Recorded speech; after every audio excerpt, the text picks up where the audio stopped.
out that's a bit cheap and a bit washed out, and when you move the screen around that you get a lot of color shift. On IPS monitors you really don't get that, but at the budget end of the market you can get quite a few TN based monitors, and unless you're going for a gaming monitor, a TN panel is something that you do want to avoid. So if you are looking at a monitor, try and get one that has an IPS panel. But this one is available at a very good price. It's just around about £110 at the time of filming in the UK market. But more importantly, it's also got a 75Hz refresh rate as soon as you enable the FreeSync technology that's built into the monitor. FreeSync technology is going to mean that if you're going to want to use this for games, then you are going to get less stutter and less tearing in your game. Hopefully the full review of this monitor should be coming very soon, and as soon as that is, it will be in the top right hand corner of this video, along with all the other monitors that have been featured in this video. Now, while I'm very impressed with that LG monitor, there are definitely people out there that while they will appreciate the colour accuracy and IPS panel gives you, they'd rather have something that is more responsive, even if it does mean a trade-off in colour accuracy. And that is where the TN panel based G2460PF comes into play by AOC.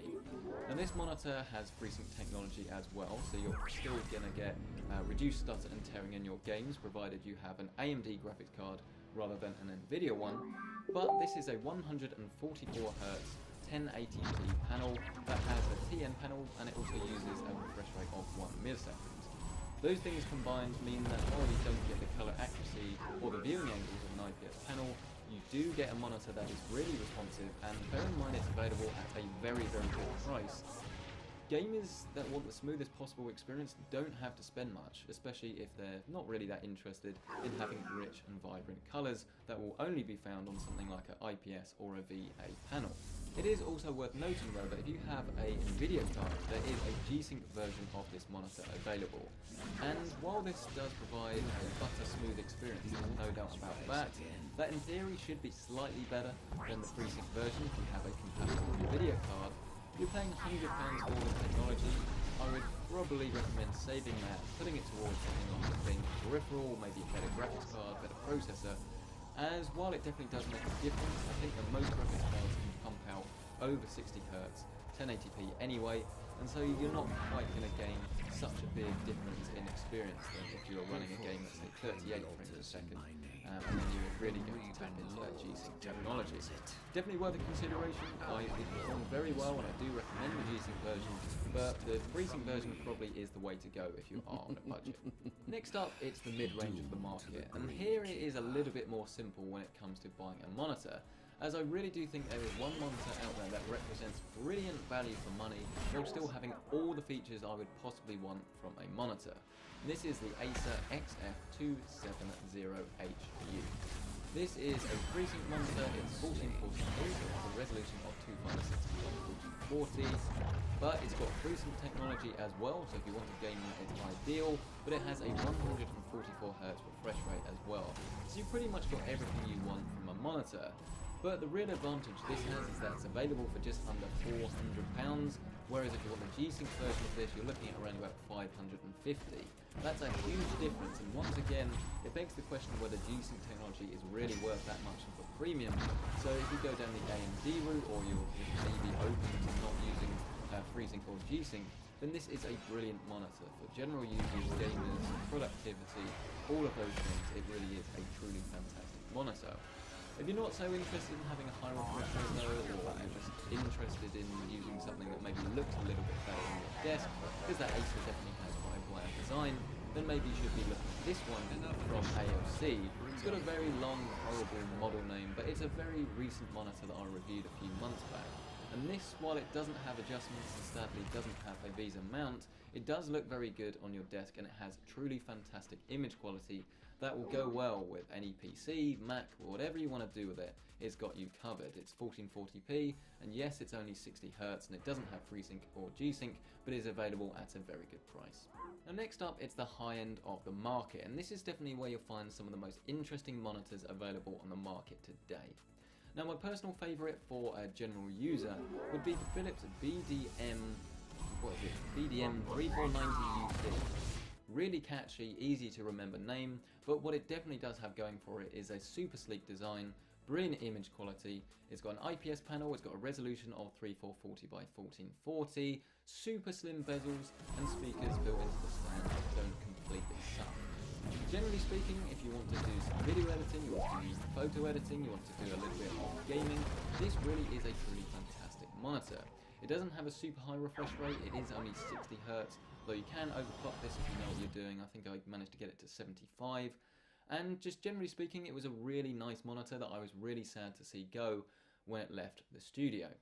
But once again, we find ourselves at a little bit of a crossroads, as if you do want to play games at the highest possible settings but at the highest possible resolutions and the highest possible refresh rates, this monitor isn't necessarily the best choice. Which is why if you are a die-hard gamer with a fair amount of money to spend on a monitor, I'd probably point you more towards the direction of the Acer XB271HU.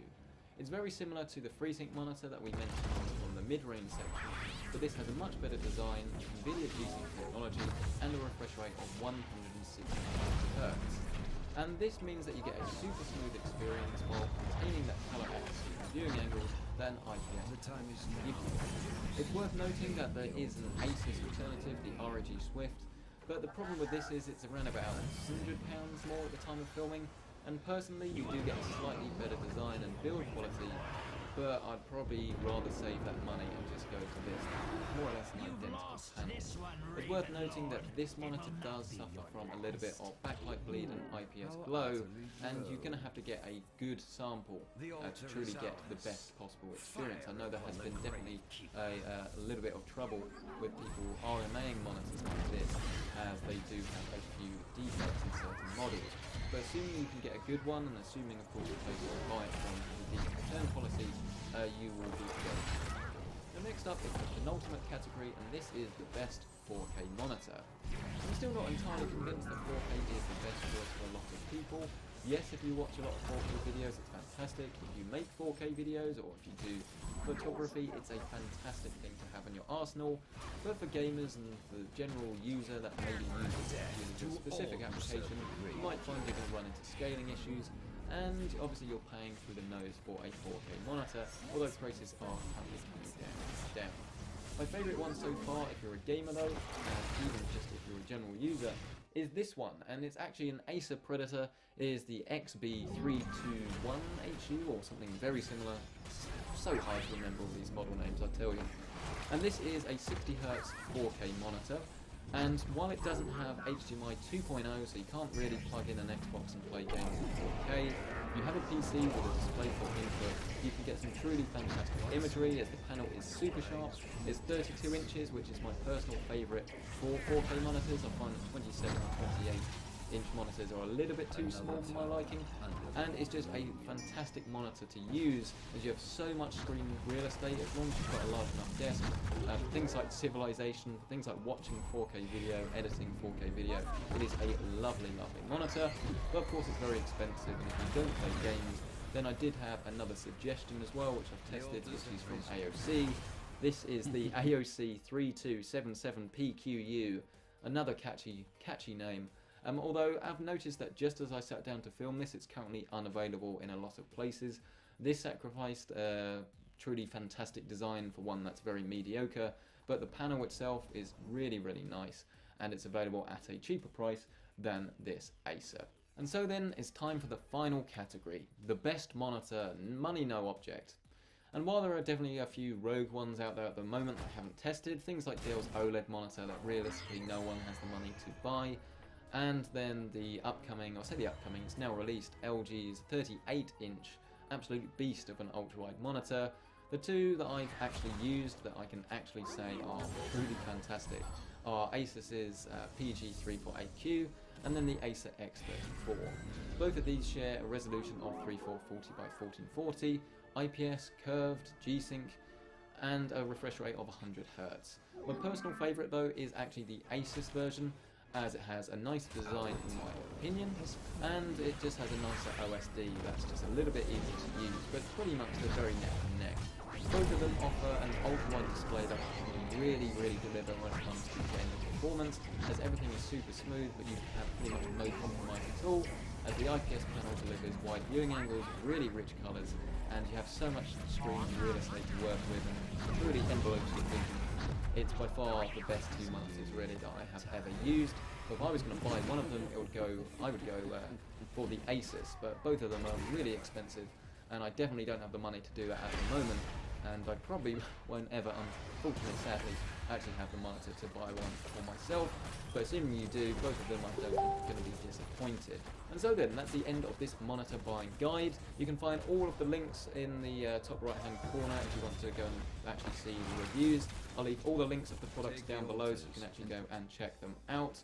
If you like this video, please like it. If you haven't, dislike it. Subscribe for more monitor reviews and to see the review of this Acer Predator that will come in the next few days. Thanks to everyone that has supplied review samples throughout the year for these things. They always go back, sadly, pretty much, so I never actually get to keep them. But I guess that's just part of the job, really. I can't really complain. Leave any comments you have down below. Let me know what your favourite monitors are. And like I say, subscribe for more videos just like this. Thanks for watching, and thanks to Corsair for sponsoring the channel as always. I'll see you in the next video. Now next up, it's the mid-range, and this is actually probably where my favourite monitor that's currently available... Sorry?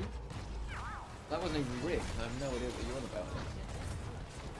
No! Don't listen. Alexa, stop.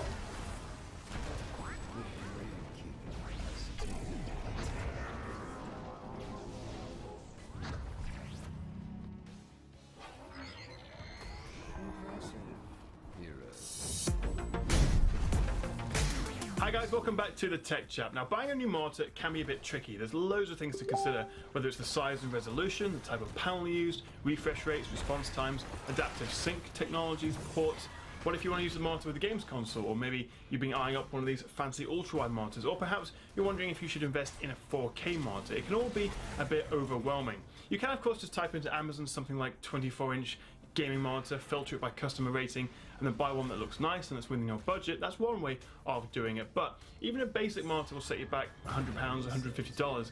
So before you go and buy one and spend your hard-earned money, just give me a few minutes and I'll run you through everything you need to know about buying the right monitor for you, and I put links to my favourite recommended monitors in the description below this video. Jeez, you believe that guy?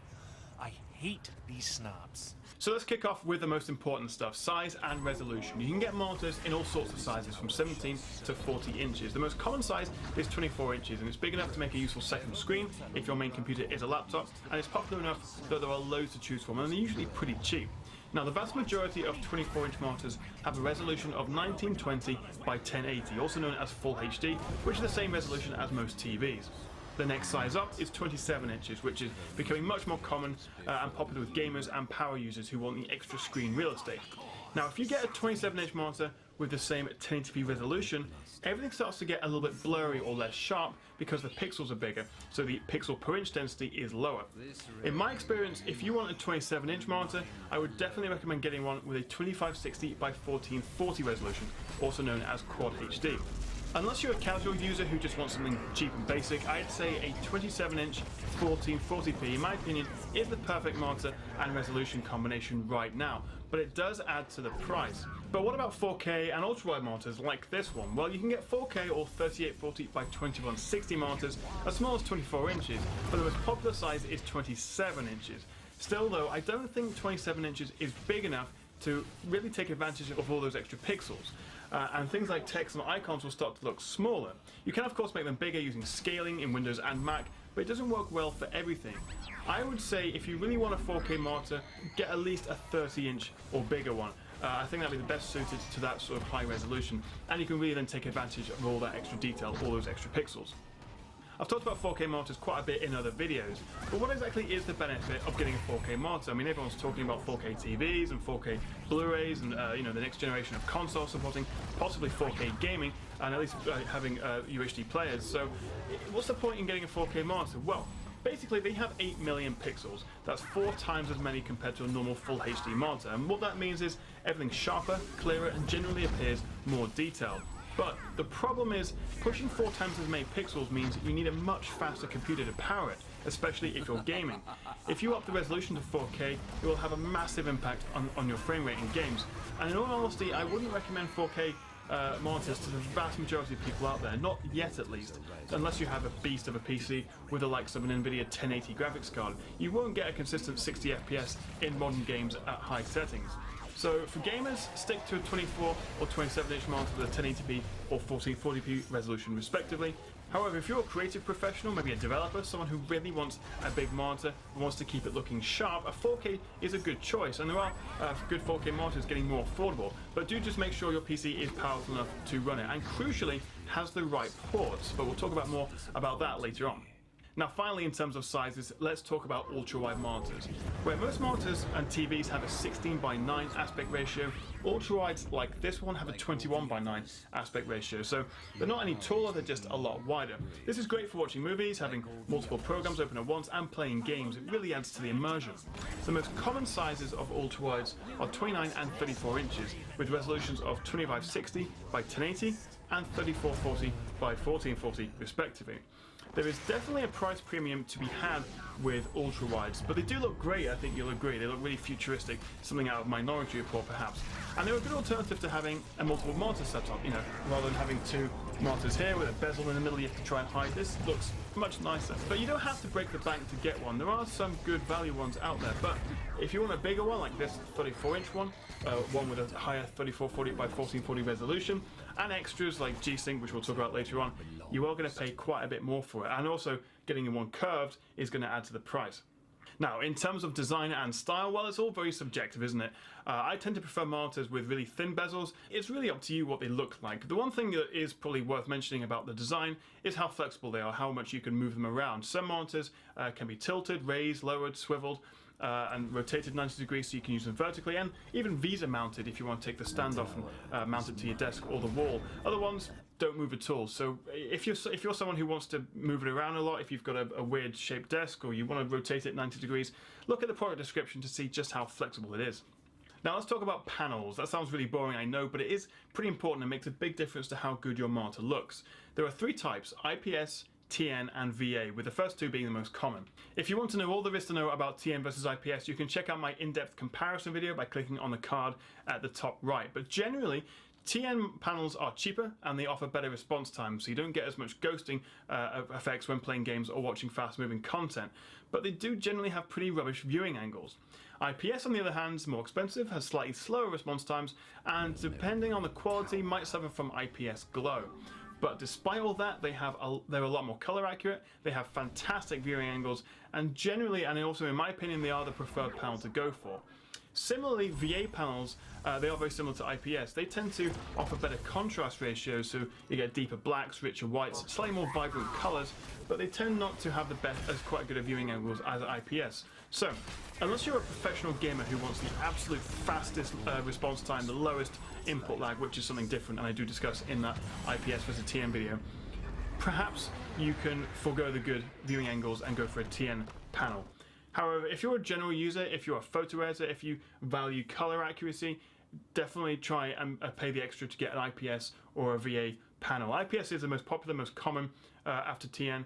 VA is usually just restricted to Samsung monitors. There's nothing wrong with them, but again, you might not want a Samsung monitor. It might not have the features you want. So this These monitors are gamer tested, but Vader approved. Hey everybody, this is Roberto Blake of robertoblake.com, and today I'm geeking out with you over my dual monitor setup. These are the MG24U gaming monitors. These are 23.6 inches, so they're roughly 24-inch displays. They are pretty baller. I have two of them for my setup, and I use this for my video editing, my gaming when I actually make the time to do that, and also my graphic design work currently. So let's jump right into it. You guys know that I've been pushing to edit 4K video. It's part of why I built my new computer setup for the desktop here. In fact, you can watch a video where I break down all the components and why I bought